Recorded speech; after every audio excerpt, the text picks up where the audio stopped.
Sex differences in personality are more pronounced as societies move towards egalitarianism, which goes against predictions of the social role theory that suggests equality minimizes gender differences, since the differences are outcomes of socialization. It begins when we absorb our gender roles at birth or even earlier, and this process continues through childhood and beyond. We call this gender socialization, and adults such as parents and caregivers help to pass these gendered expectations onto the next generation. When raising children, adults may directly tell boys not to cry. They may tell girls to take care of their younger siblings as girls are expected to be nurturing. Girls may be given dolls while boys are given cars. Girls may be praised for their looks or kindness while boys are praised for strength or intelligence. It's not only what adults say, but how they behave that teaches gendered behaviors.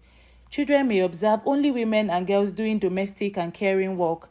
By seeing this, they may absorb the idea that men should be the earners and breadwinners. People who are born male were expected to be strong and aggressive, not emotional, and, of course, to love sports. People who were born female were expected to be kind and nurturing, emotional, and domestic, meaning they were all supposed to be able to cook and clean. Additionally, strict stereotypes about gender police people's emotions. Girls are not expected to show anger, and boys aren't supposed to be empathetic, nurturing, or vulnerable. The evolutionary theory suggests that sex differences are innate and have evolved to optimize different roles performed by the sexes. For instance, men's strength and other physical dispositions are associated with the fact that they built and protected homesteads, hence evolving to need the strength. Female nursing and nurturing predispositions influence some of the professions they pick as adults. Luckily, as times have changed, so have people's expectations about gender roles. More and more people are free to behave in ways that are true to who they really are, and that is a good thing.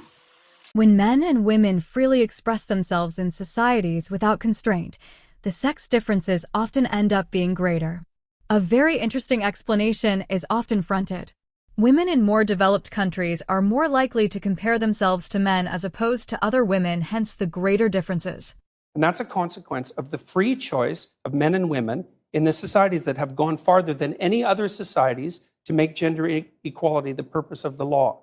But if you leave men and women to make their own choices, you will not get equal outcome.